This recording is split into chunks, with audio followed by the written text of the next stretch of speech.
For most people, motorcycles are built with a purpose. Dirt bikes are made for the trails, lightweight, simple, designed to go where roads don't. Street bikes are the opposite, built for speed, stability, and long stretches of pavement. But a supermoto?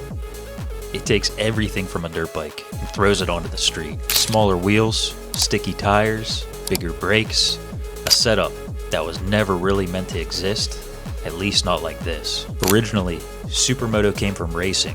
Riders switched between dirt and asphalt in the same lap, but over time, it evolved into something else. Lighter than a street bike, more aggressive than a dirt bike. Unstable, unpredictable, and addicting to ride. And depending on how far you take it, it can start to feel like it shouldn't even be allowed on the road. So I decided to build one my own way. Fellas, what is up, man? We're out here on the CRF 450 Supermoto, and we're gonna go over a bunch of stuff in today's video and ride around and get a sick moto vlog for you guys. If you guys are new to the channel or you're a returning viewer, best way to support this video, like the video and subscribe to the channel. All right, let's get out there and ride. Absolutely gorgeous day, man. This is the first day of the year that I've been able to ride in a t-shirt. Now I got goosebumps, but it's warming up for me, man. 70 degrees, we're out here in the country, man. Roaring plains on the 450. Don't you worry, boys. I'm not going to leave you hanging. I know you want to hear this 450. We're going to mic up with the DJI so you can hear that exhaust, baby. All right, fellas. You guys should be able to hear me commentate and the precious purr of that 450. Thanks to the DJI, baby. So over the past year, maybe even 2 years, I've been trying to get out of the city, man.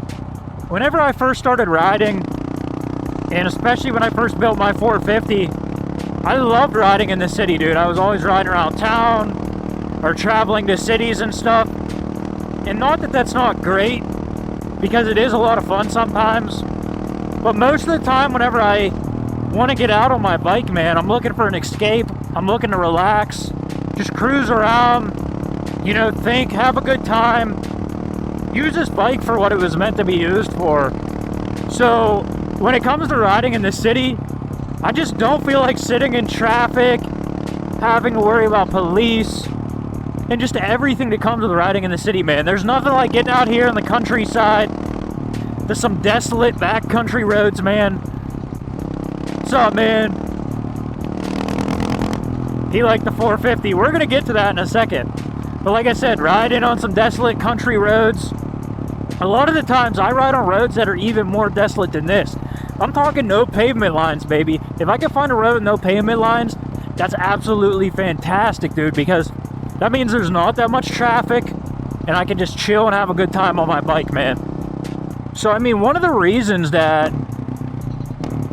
I particularly love riding enduro and dirt bikes and getting out into the woods and having fun on my bike is because, dude, it's just an amazing escape, dude. It's like humans getting back to our natural habitat, dude. Like, just me and my machine out in the woods, dude. I know this is getting deep, and this wasn't even what the video was talking about, but I'm sure some of you guys know what I mean. When you're out there in the woods just riding enduro, and it's just you, your buddies, and your machine, dude. You got no cell service, no technology, fresh air, dude. Just a beautiful day. It's amazing, dude. So I think that's part of the reason why I enjoy riding my Supermoto out in the countryside too, because it gives me a similar vibe to, you know, being out in the woods on my enduro bike. And the crazy thing is I've been riding for, this is crazy to say, I've been riding on the road for close to 10 years now. We're closing in on it. I mean, I got a little bit to go, but we're closing in on 10 years. Which is crazy to me that I've been riding motorcycles for that long already, because it's just flown by because they're so much fun. And obviously this isn't my first bike. I've ridden and owned tons of different kinds of motorcycles, sport bikes, all kinds of stuff. All these bikes with technology. And in today's society with all this AI shit and phones and everybody's disconnected from life, man, I have realized since I have started going off of my phone more, how much people are truly on their phones, and it kind of drives me crazy. So one of the things I love about this bike is the fact that there's nothing, dude. No technology at all. Like, it's literally, I'm sitting on a motor, I got throttle, I got brakes. Wow, that is weird. I lost all front brake feel, then it all grabbed at once. We are gonna forget that happened because that is sketchy.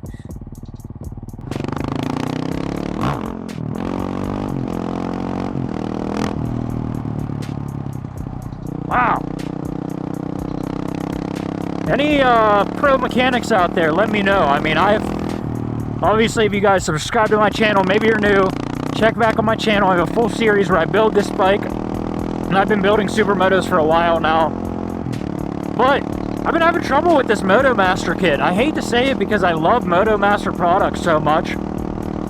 Like, I love the way they look, the way they feel, the quality of them. Everything about MotoMaster is sick. What's up, buddy? But I've been having trouble with this front brake, if I'm being honest. I believe it's just myself.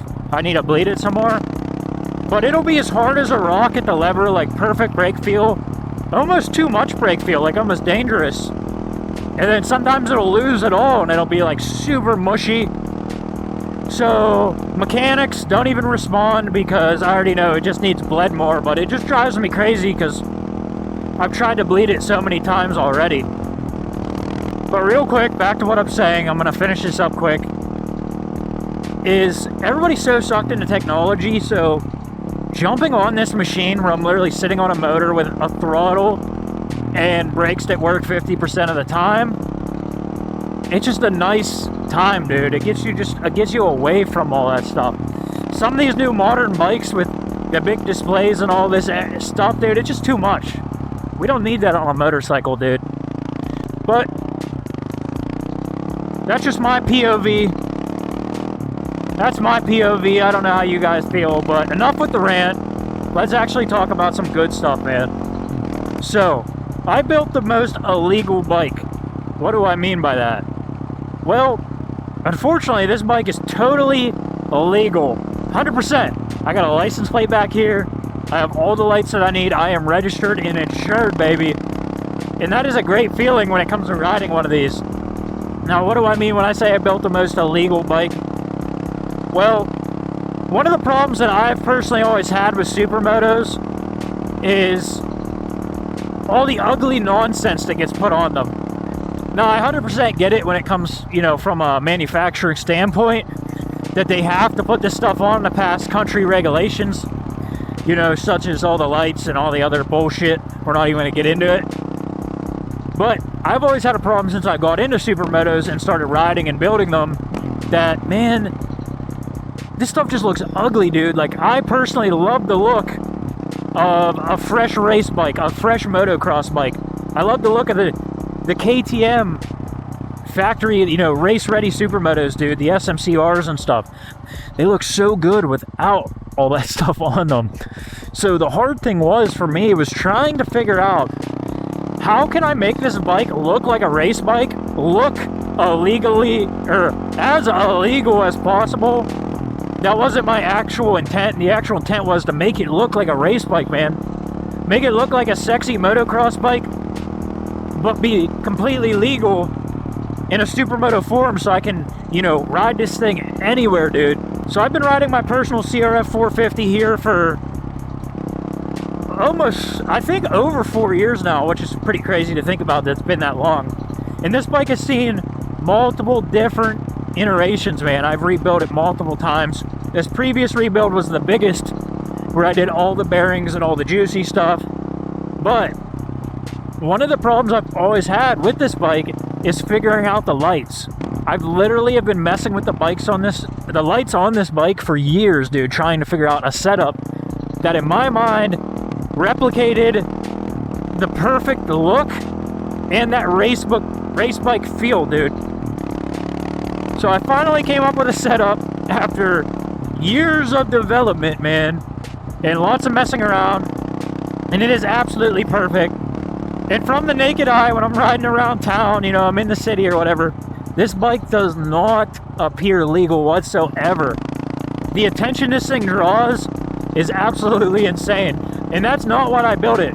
Although I do appreciate it because I did build this machine from the ground up, so seeing other people enjoy it and appreciate it is a good feeling because I put so much hard work and time into it, but it does draw a lot of attention.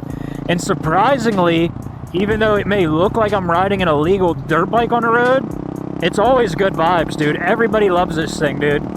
You got dirt bike guys hanging out the window giving you one of these to pop it up. The old guys like it. The young dudes like it. I mean, everybody's fascinated by this thing. You know, I'll stop at the gas station and get gas. This is an interesting little intersection.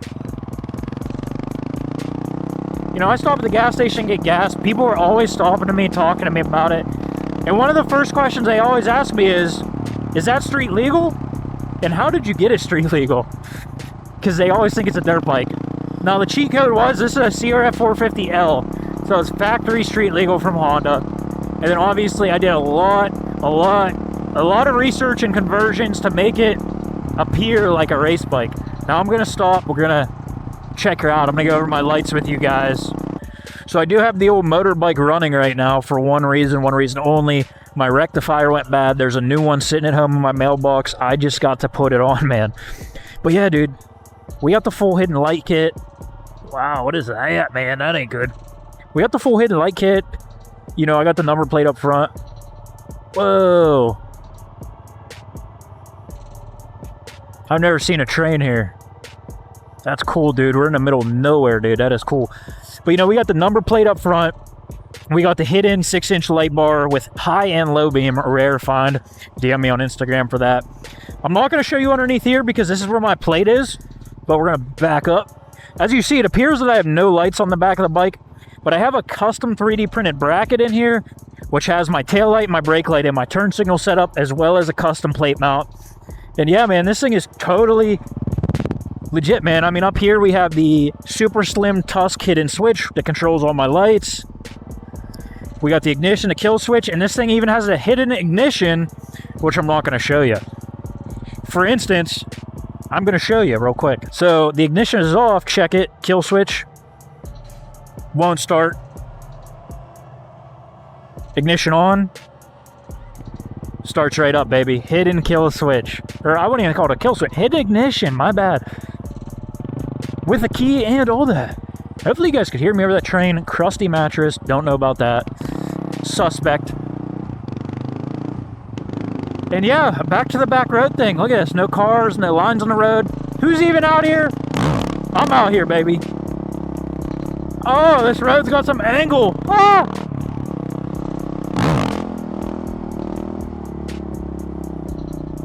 Slow her down. Ah, the Holy Grail. Yes. OEM. Genuine Honda parts. Who would have thought? Whew. Nice now. Oh yeah.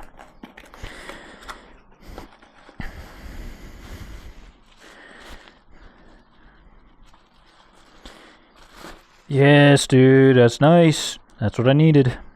OEM, brand new, rectifier, baby. Hopefully this is it. I've checked everything else on the bike. And if you made it this far, you realized that in the video I said, I can't turn the bike off because the rectifier, I think, is fried. And I really hope that's the case. I have used all my mechanical knowledge to check everything else. Oh, look at this big bubble. Watch this. There it goes. Nice. The heat does that, man. So I'm going to throw this in. And hopefully that does the job, man.